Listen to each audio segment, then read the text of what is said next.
Hey, it's Dead Guy Cardboard. So I want to do a deeper dive, a closer look at this Topps Project 2020 set that's really taken the hobby by storm last couple weeks. If you don't know anything about this set, it's a set online where cards are available for 48 hours, and there's no predetermined print run. The print run is determined by how many people buy the card in those 2 days the card is listed.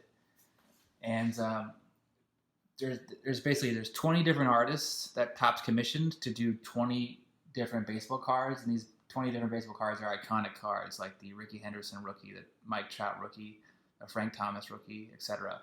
So these 20 artists will each pick 20 different cards, and they'll be slowly released throughout the year, the entire year.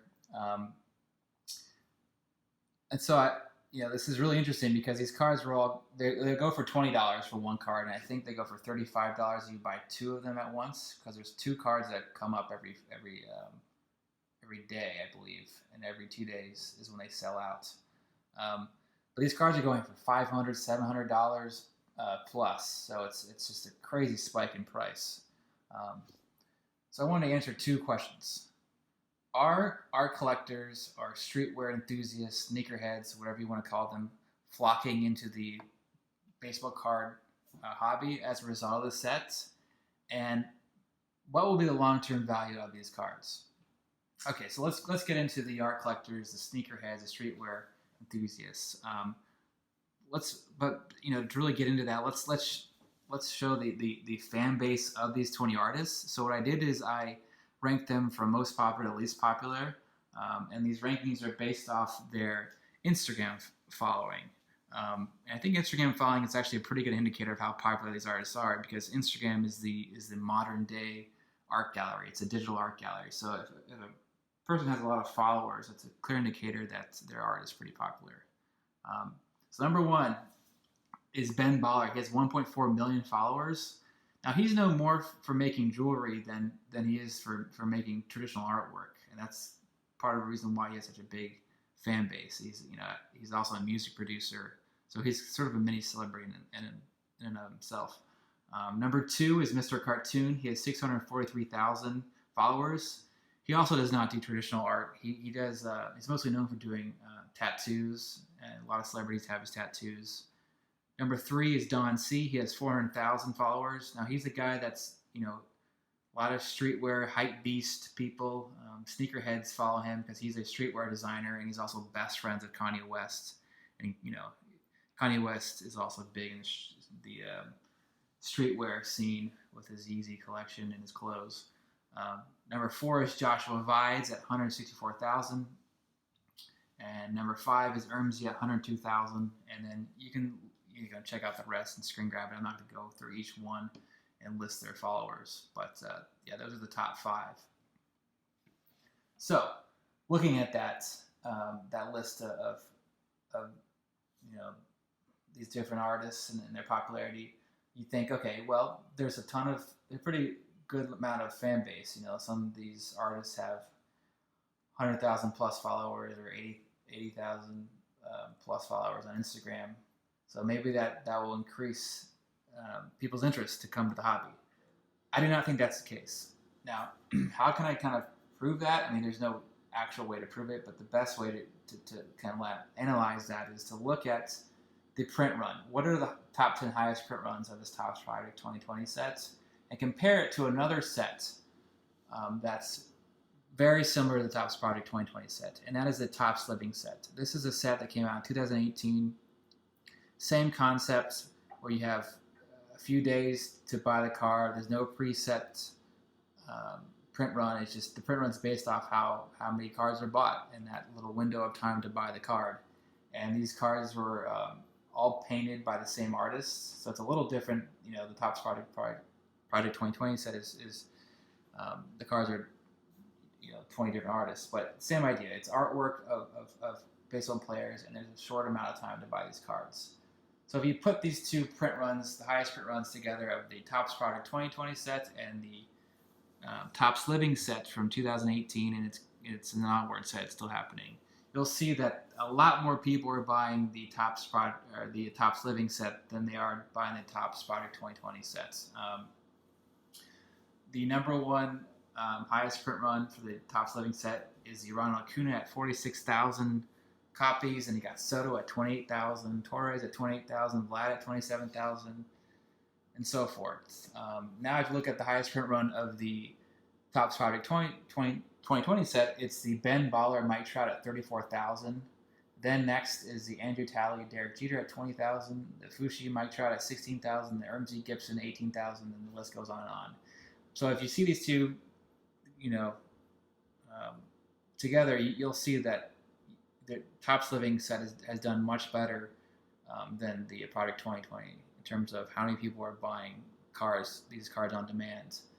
And even like the most popular card, the Ben Baller Mike Trout card, I think yes, his 1.4 million followers maybe influenced this high print run because he was promoting this card a lot on eBay, on his Instagram page. But I think the reason why this card just had such a high print run and why a lot of people bought this card was because the timing of this particular card. This card came out after the Ermsey Trout card and the Andrew Talley Mike Trout card, and those two cards were going for big money.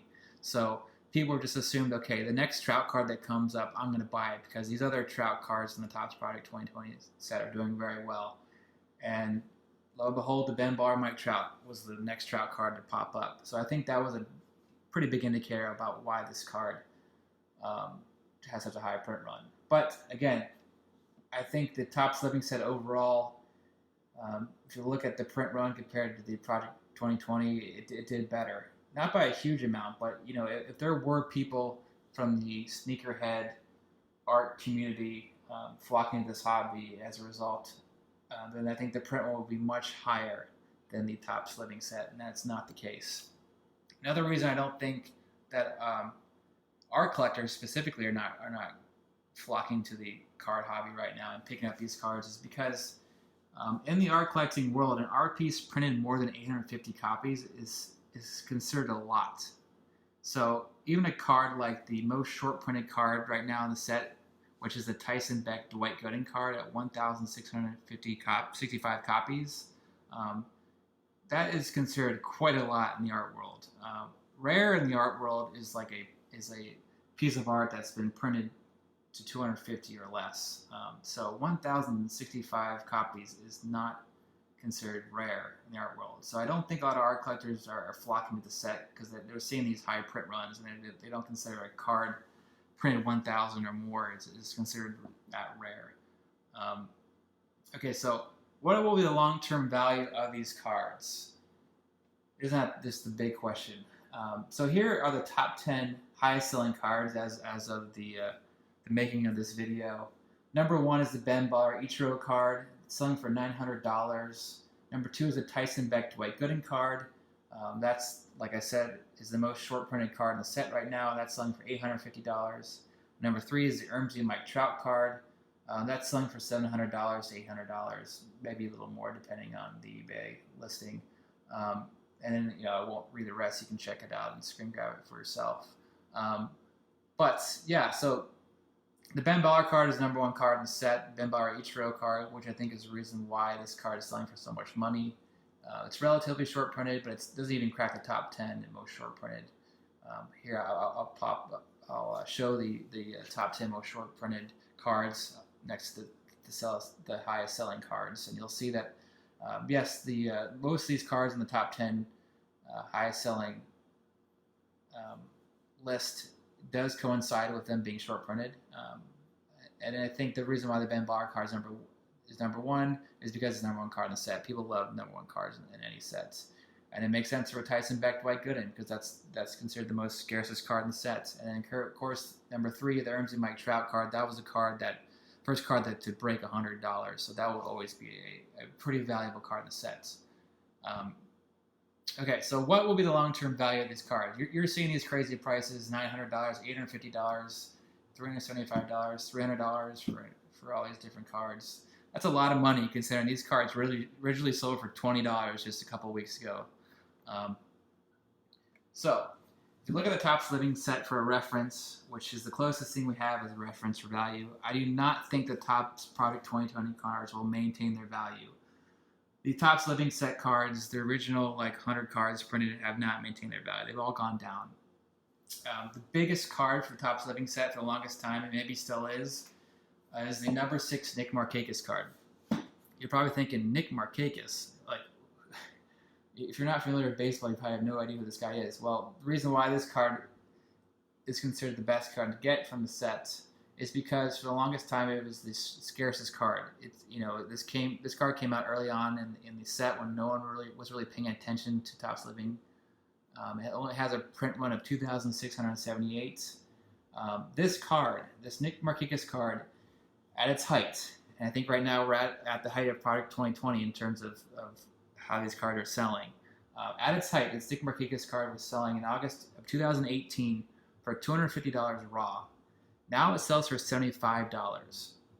This card, graded at PSA 10 in August of 2018, was selling for $1,150. Say what? Now this card in a PSA 10 is selling for $330. So yeah, clear indicator that these cards, these types of on-demand cards that with a relatively high print run, because 2,678 I think is still a relatively high print run, they're not maintaining their value. And you know, Nick Markakis card is no longer the most short printed card in the sets. That set is an ongoing set. It's been out since 2018. Now that Nick Markakis card is number 89 in terms of the most short printed card in the sets. Right now, as of the recording of this video, the most short printed card for the Topps Living set is actually the Avisail Garcia card, the card number 311. And that Garcia card, I guarantee you, will not be the most short printed card in the sets in a couple weeks to a couple months, because there's just less interest in Topps Living sets, so less people are buying cards from that set. So what does that mean? I think the Tyson Beck Dwight Gooden card that's selling for $850 because it's the most short printed card will go down in price, just like the Nick Markakis card, and it will no longer be the most short printed card in a couple weeks or towards the end of the year when people start to lose interest in this Product 2020 sets. So in closing, I would sell these top 10 best-selling cards if you have them. I mean, you know, they're selling for $300 to $900. They're just going to go down in price. Right now, cards are pretty inflated in terms of prices. You know, junk wax cards are selling for a fortune. And just the timing of this set was so perfect because we're all in self-isolation. We're in quarantine. There's no sports on. There's no new hobby boxes being released. But this on-demand online set is kind of getting people's, you know, card buying craving, you know, hooked on buying these cards, and they're seeing that, oh my God, I can flip this card from $20 to $500. Well, I think these cards will I think have reached their plateau. I mean, who knows? But they'll definitely go down in value in the long term. So it's a great set for collectors. I love the artwork that the different artists choose, and if you're a fan of art, it's fun to collect your all the different cards from your favorite artists. But be very cautious if you're an investor, especially long term. And if there are art collectors out there, you know, who knows? Maybe these artists will blow up someday. It takes many years, I think, for artists to blow up. They even have to die in many cases, unfortunately. But if these cards could be worth something, you know, because of the artists and their artwork, I would go after the short printed ones. So my prediction, in 2 years, I think the most iconic cards in the set will remain the Ben Baller Ichiro card and the Ernest Trout card. But I think in 2 years, this Ben Baller Ichiro card will go for $150 or less, raw, ungraded, and so will the Ernest Trout. It's false. No way. Not this time. I think that's kind of the way it is if you base it off the Topps Living sets. And there just doesn't seem to be that many art collectors buying these cards and sneakerheads. If you look at the total, you know, high print run versus the high print run of the Topps Living set. So anyway, let me know what you think. Please like and subscribe.